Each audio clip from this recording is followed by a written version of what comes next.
Selamat sahabat, saudara-saudara yang saya kasihi dalam Yesus Kristus. Ini adalah sahabat yang istimewa buat saya pribadi karena bisa berjumpa dengan saudara-saudara melalui Zoom ini. Saudara-saudara, kita sudah memasuki bulan kurang lebih 4 bulan lebih kita di masa pandemi ini. Saya berharap dan mendoakan seluruh anggota Jemaat Keramat Pulo dalam lindungan Tuhan.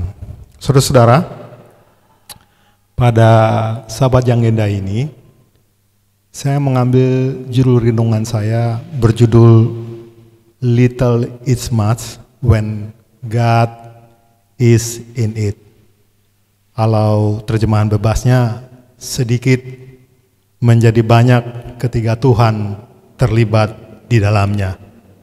Sebelum kita melanjutkan renungan kita, saya mau ajak saudara-saudara untuk berdoa sejenak. Tuhan, Bapa yang di surga, biarlah Tuhan berbicara, menginspirasikan kami melalui renungan yang hamba-Mu ini kan bawakan. Dan kiranya renungan ini boleh menjadi suatu kekuatan buat masing-masing kami dalam masa pandemi ini. Inilah doa dan pengharapan hamba, sembunyikan hamba, dalam nama Yesus kami berdoa, amin. Ayat inti yang saya ambil terdapat di Lukas 16 ayat 10, berbunyi, barang siapa setia dalam perkara-perkara kecil, ia setia juga dalam perkara-perkara besar, dan barang siapa tidak benar dalam perkara-perkara kecil, ia tidak benar juga dalam perkara-perkara besar. Saudaraku yang kukasihi dalam Yesus Kristus, little is much when God is in it, atau terjemahan bebasnya, sedikit menjadi banyak jika Tuhan terlibat di dalamnya. Inilah judul khotbah saya sahabat ini yang saya pinjam dari lagu istimewa yang dibawakan tadi. Lagu ini ditulis oleh Kitty Saffield pada tahun 1924. Kitty adalah seorang pianis gereja di Ottawa, Kanada.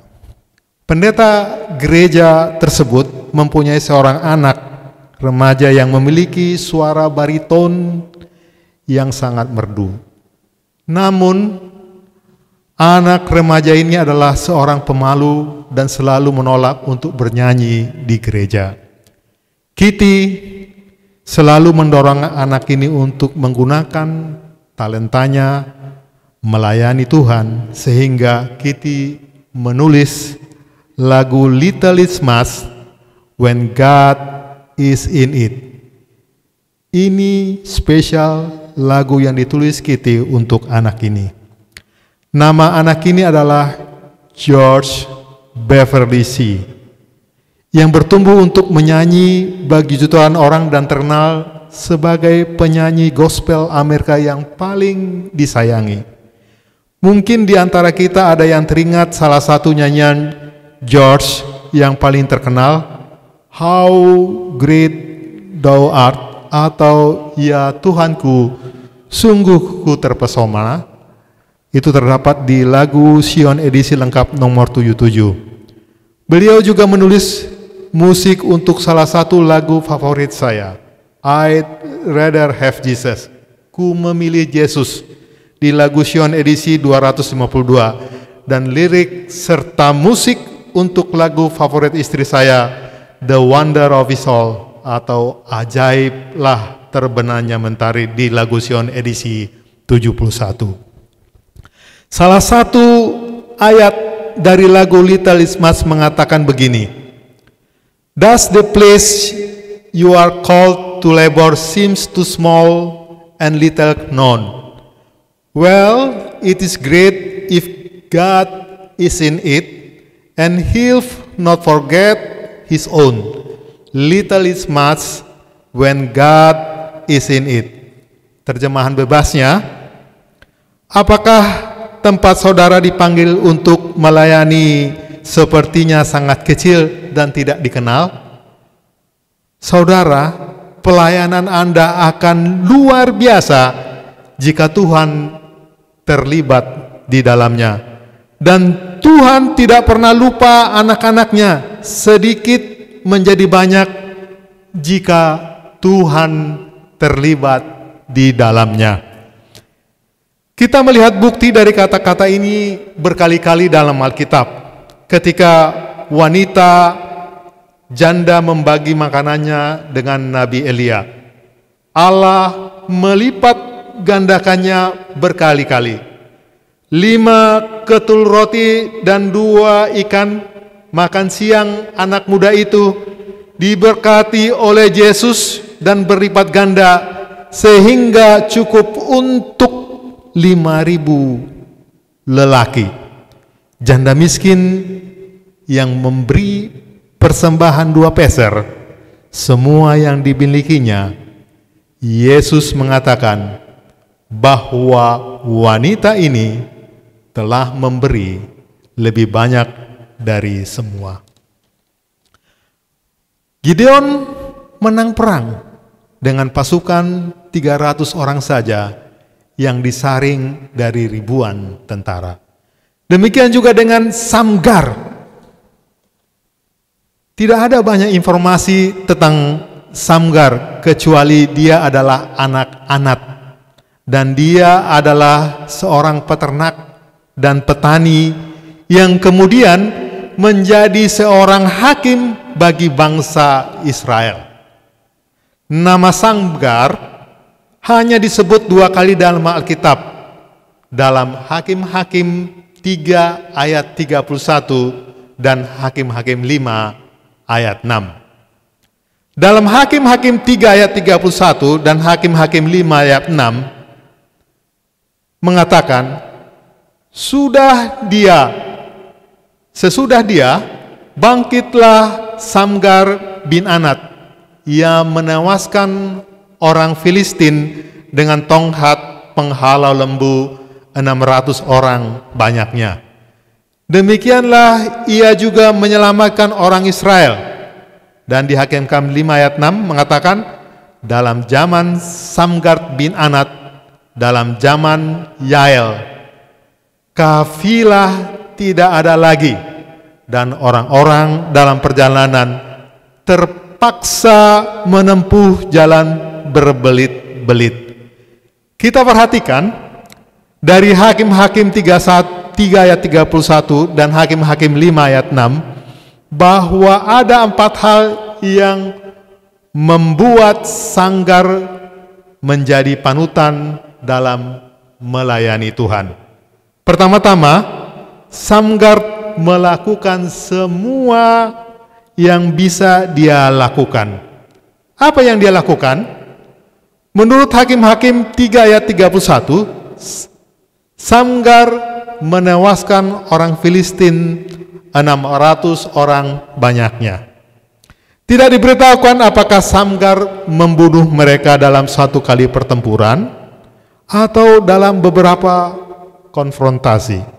Tapi dengan membunuh 600 orang Filistin ini, ia menyelamatkan orang Israel sehingga tidak dapat disangkal bahwa ia telah melakukan semua yang bisa dia lakukan. Saudaraku yang kukasihi dalam Yesus Kristus, Tuhan menginginkan kita untuk melayaninya dengan segala kemampuan kita, dan Tuhan akan melakukan sisanya.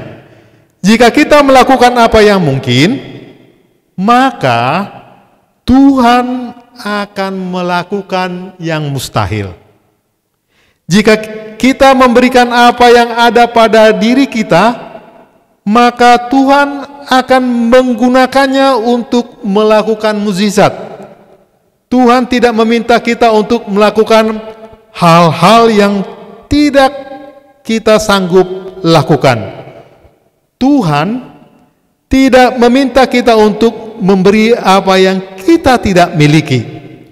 Tuhan tidak memaksa kita untuk melakukan hal-hal di luar kemampuan kita. Tuhan hanya menginginkan agar kita setia melakukan apa yang kita sanggup lakukan dengan sepenuh hati dan dengan segala kemampuan kita, serta memberi apa yang kita mampu beri, dan Dia akan memberkati kita. Dalam Roma 12 ayat 6-8 mengatakan, demikianlah kita mempunyai karunia untuk berlain-lainan menurut kasih karunia yang dianugerahkan kepada kita.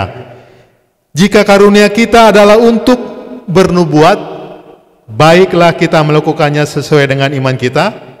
Jika karunia untuk melayani, baiklah kita melayani.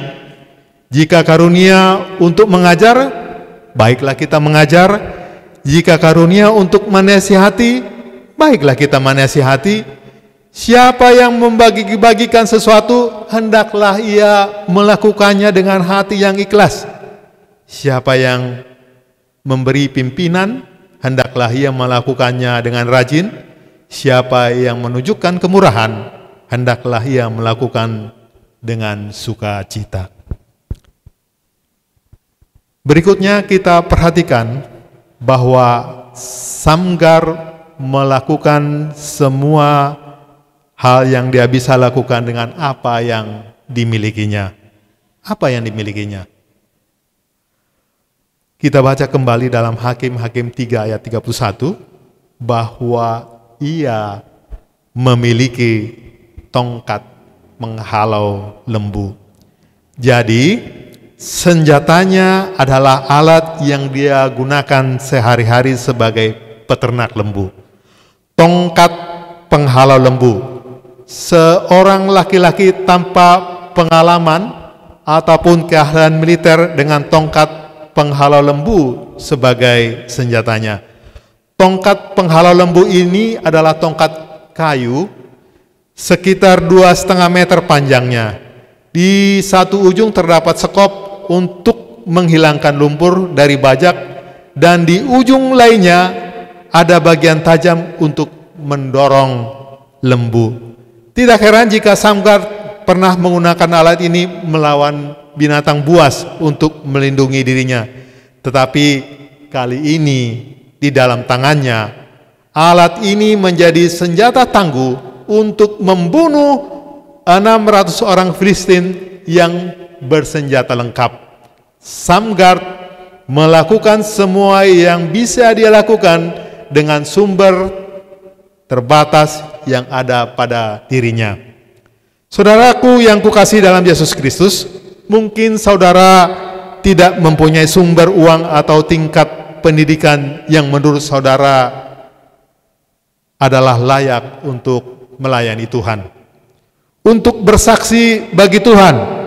Tetapi saudara bisa gunakan apa yang ada pada saudara. Mungkin saudara berpikir bahwa saudara tidak memiliki apapun untuk Tuhan, tetapi apa yang saudara miliki adalah apa yang telah diberikan oleh Tuhan. Di dalam 2 Korintus ayat 9 ayat 8 mengatakan dan mengingatkan kita, dan Allah sanggup melimpahkan segala kasih karunia kepadamu supaya kamu senantiasa berkecukupan di dalam segala sesuatu dan malah berkelimpahan di dalam berbagai kebijakan. Hal ketiga yang kita pelajari dalam Samgar adalah bahwa dia melakukan semua yang bisa dia lakukan dengan apa yang dimilikinya di tempat dia berada. Sebenarnya Samgar berada di mana? Kita tidak tahu dengan persis tempat dia berada, tapi kita tahu dia hidup dalam kondisi yang sangat memprihatinkan. Mari kita baca dalam Hakim-Hakim 5 ayat 6-8, menjelaskan kondisi keamanan yang sangat parah oleh karena serangan-serangan kaum Filistin. Dari zaman Samgar bin Anat, kafilah tidak ada lagi, dan orang-orang dalam perjalanan terpaksa menempuh jalan yang berbelit-belit. Dalam ayat 7 mengatakan, penduduk pedusunan diam-diam saja di Israel. Dan di ayat 8 berlanjut, perisai atau tombak tidak terlihat di antara 40.000 orang Israel. Yang jelas, Samgar berada di tempat yang sangat tidak aman dan nyaman. Namun dia tetap berdiri untuk Allah di tempat ini. Saudaraku, sama seperti Samgar, kita tidak perlu menunggu untuk keadaan yang sempurna untuk bersaksi dan melayani Kristus. Tempat di mana kita berada sekarang adalah tempat yang tepat untuk bersaksi dan melayani Kristus. Dan berbeda dengan Samgar, senjata kita bukanlah tongkat penghalau lembu, tetapi penginjilan, yaitu doa dan firman Tuhan. Hal keempat yang dapat kita pelajari dari Samgar adalah dia melakukan semua yang bisa dia lakukan dengan apa yang dimilikinya. Di tempat dia berada untuk kemuliaan Allah. Samgar tidak menyelamatkan bangsa Israel untuk keuntungan pribadi atau kemuliaan pribadi. Dia melakukannya hanya untuk kemuliaan Allah. Dalam 1 Korintus 10 ayat 31 mengingatkan kita, jika engkau makan, atau jika engkau minum, atau jika engkau melakukan sesuatu yang lain, lakukanlah semuanya itu untuk kemuliaan Allah. Saudara-saudaraku yang kekasih dalam Yesus Kristus, semoga kita selalu ingat bahwa Allah dapat menggunakan sumber yang terbatas untuk memperoleh kemenangan yang luar biasa. Satu orang dapat membuat perbedaan yang dahsyat jika Allah berada di sisinya. Jika Allah tidak berada di sisi Samgar, sudah pasti dia sudah dikalahkan dan dianggap orang bodoh. Kiranya firman renungannya sikat ini boleh dapat menguatkan kita di dalam masa-masa pandemi ini, dan kita dapat melayani Tuhan dengan apa yang telah Tuhan berikan kepada masing-masing kita semua. Dalam nama Yesus, amin.